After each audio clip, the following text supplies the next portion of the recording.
So the SIAM annual convention, which generally takes place in Taj, Delhi, this time was in a virtual frame and everything has gone virtual. But very important topics really discussed out there. A good dialogue between the government and the industry. And to discuss all about that, I'm joined by Rajan Wadhera, who's the president SIAM, but more importantly, an industry veteran who has spent a lot of time in the industry and understands the pulse of the industry very well. Rajan, sir, thanks a lot for speaking to us. Thank you. Sir, my first question to you is, let's speak about the current present. What's your reading of the August sales numbers? Is it an inventory build-up, a pent-up demand, or we can see actually recovery coming in? So, August sale is more or less a pent-up demand, and one has to split the industry into, passenger vehicles and commercial vehicles. In the commercial vehicle domain, you have, three-wheelers, small commercial vehicles, light commercial vehicles, medium commercial vehicles, and heavy commercial vehicles. So there, only in the light commercial vehicles, we can see a revival of sorts, and there is good demand, and that's largely due to e-commerce and I think some pent-up, plus heightened activity post the lockdown. However, heavy commercial and medium commercial vehicle, the degrowth is of the order of about 70 to 80%. Three-wheeler passenger segment is virtually a washout because, there are not enough people traveling and three-wheeler passenger is suffering. Three-wheeler load, again, due to heightened deliveries that are happening, e-commerce, most of us are buying things from home. So there is demand coming in the three-wheeler load segment. Now coming to the car segment and the SUV segment, again, there is some kind of personal mobility hitting very badly most of us. We are too scared for shared mobility. And some of the customers who have to go to offices and then there are no modes of transport would like to buy entry-level cars. So entry-level mass market cars are doing very well. Again, motorcycles in the rural and semi-urban areas are doing extremely well. Some of it is pent-up demand and some of it also is post-lockdown opening. Life has to get back to normalcy. One is seeing, August, which is obviously better than July. But don't forget that all this growth is, if at all, in some areas we have 1%, 2% growth. It's on a lower base of last year, which was 20 to 30% lower. So to that extent, we still have a long way to go for 2018 and 2019 volumes. Let's speak about the festive season, sir. Do you think, as you said, August last year was a very low base, but do you think this whole movement, this really continuing in the month of September, October as well, and the festive season, we can see a kind of revival? Yes, all of us are very excited because festive season is typically a good season. And this year, fortunately, it is divided. We have Navaratras coming, in October, Dashera, then Diwali coming in November. So while September, we have Shraddhs, so you will see more wholesale and less of retail. But everybody is building up inventories to sell during those peak 2 months. And the challenge to me at the moment, every one of us are facing a challenge of supply more than demand for the festive season. Now, post-festive season, 15th November, what happens in the marketplace would be a real test whether the growth is there or it was largely pent up and the festive season demand that typically is there.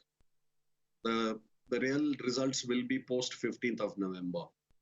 However, commercial vehicle, which is a mirror of the economy, and depending on the way the economy will grow, and as of now, we're seriously suffering on that front. The first quarter is quite bad, but it was expected to be that way.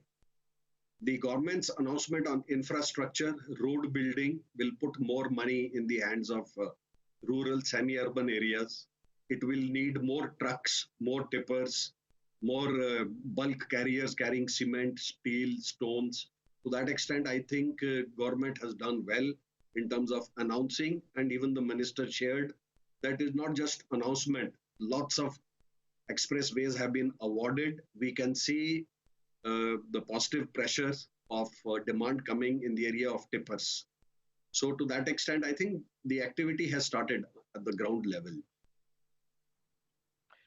Let me come to our biggest demand, sir, and that has been a demand for a very long time about a GST rate cut. Now, this happened exactly a year back when we spoke to the government. We put our case. Unfortunately, we weren't successful, and the government didn't had either the budget or found the need to get the GST rate cut.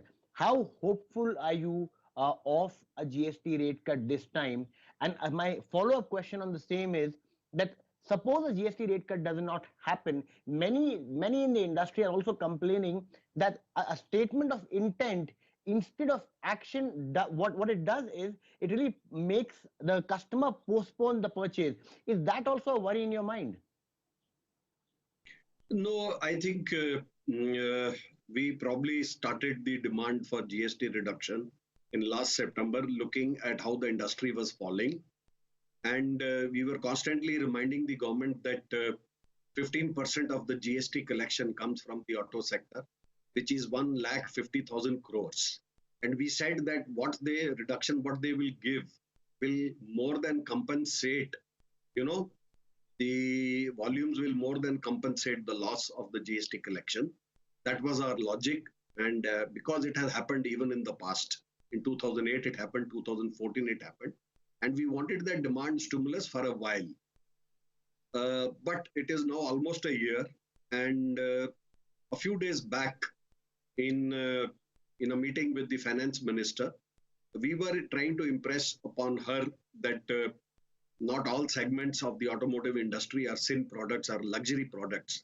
Two-wheelers are not luxury. Two-wheeler is a basic necessity of movement in rural, semi-urban, even urban areas now. So she agreed that yes, two-wheelers is not a sin product.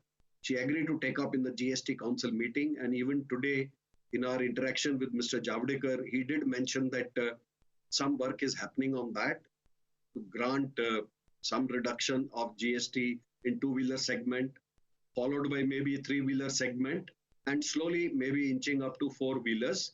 And they are want to prioritize now because almost every sector is asking for a GST reduction. And therefore, I'm hopeful that two-wheelers and three-wheelers announcement should come fast. So you're hopeful, but does this play with the mind of the consumer that let's wait for a while, because if you're speaking about a 10% cut, it's almost a 4,000 in a two-wheeler. No, I don't think a two-wheeler or a three-wheeler person will wait, and definitely I think it's an incentive. Reduced price is an incentive because there is a price demand elasticity. And this elasticity does work. It works in all sectors. It works world over. So it should work even in India. It generates a positive sentiment. So we do believe that a reduction in GST will spur growth. All right. So let's speak about the scrappage policy. Now, we've been speaking about it for a very long time. I remember every SIAM convention, Mr. Gadkari used to speak about how the scrappage policy will be coming soon. You have been having, continuous dialogue with the government. What is the last you have heard from them? And according to you, by when do you expect, the finalities, the modalities, most of them are almost over, and the policy to see a formal shape? Well, we asked this question today in one of the plenary sessions to Shri Javadekar ji, and he mentioned that it will come very soon. He said it's just around the corner. It will come very soon. But you have been having regular talks, interactions with the government, sir. What's the sense you are getting on your sense of your dialogue? Our talks have been only of getting the policy out very fast. That's about all. There are no other discussions that we have had with the government. The other discussions are, in order to incentivize scrappage of the old vehicles, there is a contribution that is coming from all stakeholders. So depending on the affordability of the auto sector, we have also given some figures to the government. Government is looking at the scrap price of the vehicle plus some incentives from their side in the form of reduction of various taxes and some incentives the industry will also pull in. And all that has been given to the government. And since the matter is under discussion and roll out very soon, let's see, wait to get to that.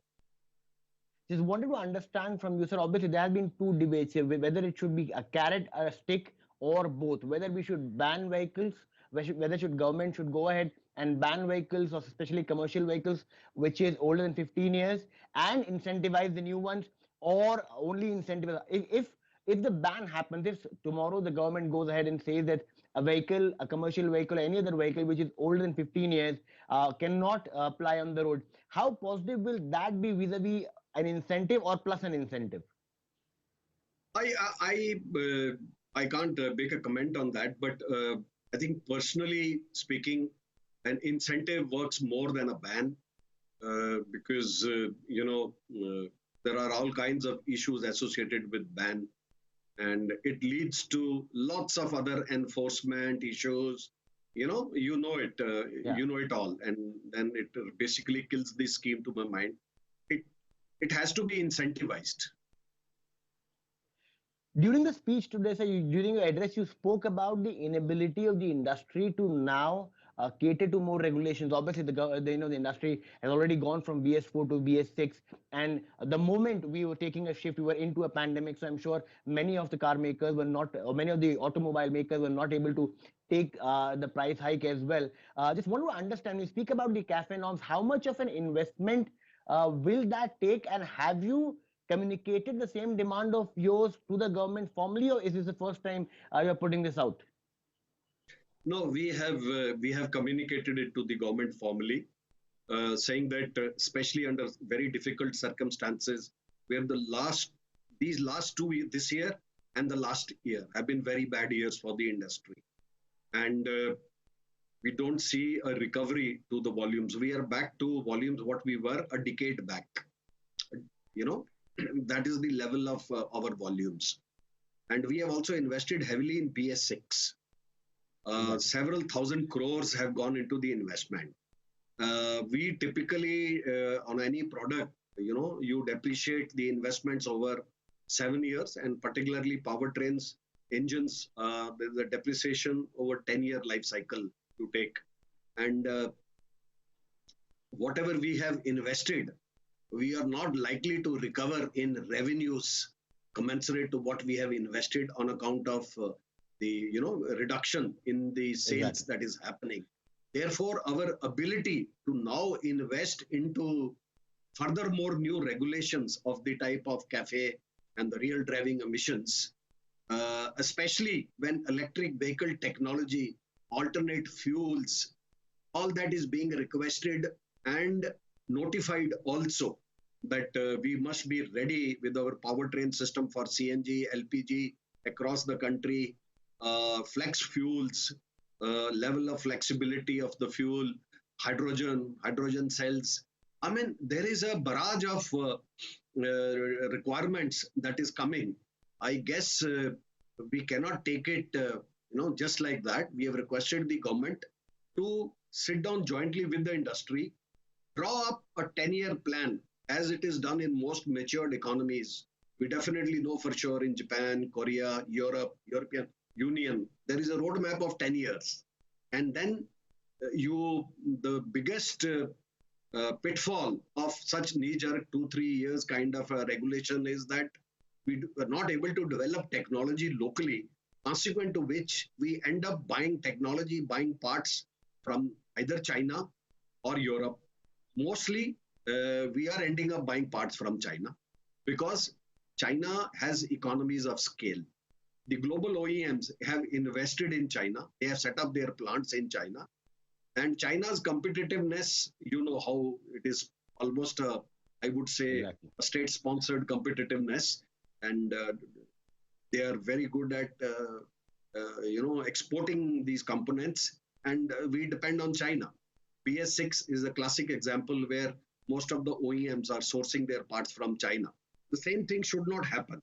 It will go against the thread and against the narrative of localization, against the narrative of Atmanirbhar Bharat, if we have a very strong overdose of regulation, which does not give us enough time to develop technologies locally in the country with our own vendor base.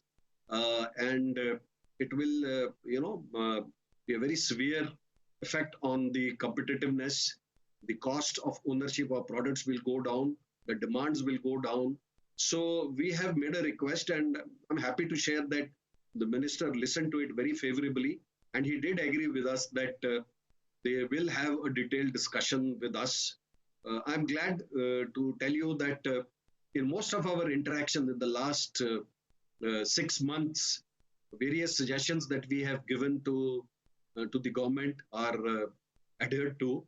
Of course, the GST and the scrappage are two big decisions, but on day-to-day running of the plants, which had stopped, on COVID issues, on managing our operations, we have got some tremendous support, including airlifting parts from China to special aircrafts, including opening the ports 24/7 and not extraordinary inspection happening at the ports. I think even the fiscal support that has come, a moratorium, the liquidity is not a problem today. So I think the government has done enough support in terms of ensuring that industry starts coming on the feet. Let's see, two big things are pending: GST and scrappage. Hopefully that should also help us. But the pandemic is playing havoc on the supply side. We wish that we are not having a problem where the demand is there and we are not able to supply. Supply. Last couple of questions before I let you go, Sananda. Now, speaking about the whole move of Atmanirbhar Bharat, it's about the auto components. It's about the sourcing, as you said, we do from China. And not only a SIAM president, but somebody who understands the industry, who understands engineering very well. What is the kind of support do you think the government needs? Obviously, you will be representing the SIAM and the industry, and then your senior colleague Dr. Goenka is also a part of the panel. But according to your understanding, how much time will it take for us to detach ourselves from the dependence of imports, and what are the steps we need to do, and the help from government on the same? While SIAM would be working on it and informing the government on the steps that are required, personally, I feel that there are a few things that we really need to do. One is to have a long-term roadmap of what technology we want, what regulations we want, what kind of connected vehicles we want, autonomous vehicles we want, what kind of crash and safety norms and emission norms we want in the next. I think we should have a plan of 10 to 15 years, like most countries have. Having drawn up that plan, the timing should also be a function of, are we technology-wise independent of the rest of the world? If not, how long will it take for us to become independent?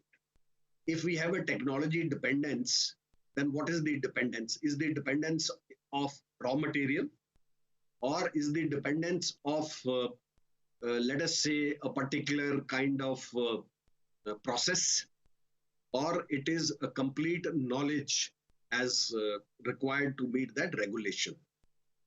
Then one has to have the technology parks which are available to OEMs. May be able to do things themselves, but a lot of component manufacturers world over, the MSME types, they use the industrial parks which are available, where land and machinery, equipment, validation, test labs are available for development, not for validation, and not for type approval, but for basic fundamental development.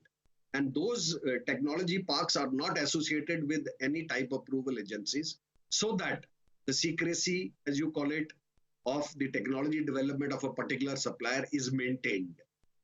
These kind of technology parks are available, and they are very unaffordable as a standalone proprietary organization to manage. So therefore, it is very essential that these kind of parks are set up in certain clusters. And we have four very big clusters, auto clusters in the country. There is Pune, there is Chennai, Hosur belt, and then there is Manesar belt. So these areas, if we have these industrial parks and clusters which help you to develop technology for meeting that particular regulation that is coming 3 to 5 years hence. And I think with a clear mandate saying that if this technology is to be developed, it has to be developed locally, right? I leaving it for us to import, I think people will always follow a path of least resistance. So there has to be some mandate of value addition that has to happen that in the country. And I feel confident that we have the mindset and at least a reasonable level of now engineering excellence developed in the country. In the last decade, many Indian OEMs have developed world-class global products, whether they are two-wheelers, three-wheelers, heavy commercial vehicles, passenger vehicle, SUVs themselves. So that has generated a lot of competence and capability and skills in India that today, we are capable of developing technologies ourselves. The question is, do we have the scale and do we have the ability to invest that kind of a money? Because it takes 4 to 5 years to develop some of these technologies. And once there is a roadmap available, technology parks are available, you are mandated to do it locally, and you have the engineering skill sets available in the country. It's a combination of all of them. And I guess the environment is getting ready. It's a question of somebody stitching all this together and taking a big leap and a thrust forward.